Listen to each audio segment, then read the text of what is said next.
আরে বন্ধু তুই না মারা গেছস। বন্ধু তুই আমাকে বাঁচা, আমার কবরে খুব আযাব হইতেছে। কিন্তু বন্ধু তুই তো নেককার এবং 5 ওয়াক্ত নামাজে ছিলি, তাহলে তোর কবরে কেন আযাব হইতেছে? হ্যাঁ বন্ধু, আমি সঠিক পথে চলতাম এবং 5 ওয়াক্ত নামাজ পড়তাম, কিন্তু আমি একটা ভুল কাজ করে ফেলছি।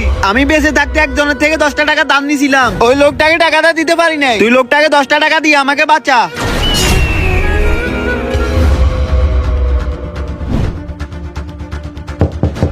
নোমান বন্ধু বাড়িতে আসস তুই?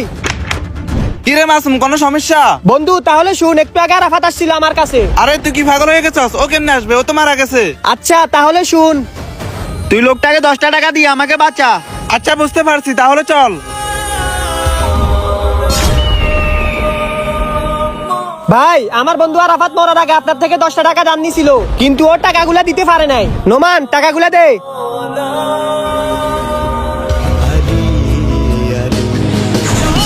তোর জন্য মন থেকে দোয়া রইলো বন্ধু, তোর জন্য আজকে আমি জান্নাতে প্রবেশ করতে পারবো।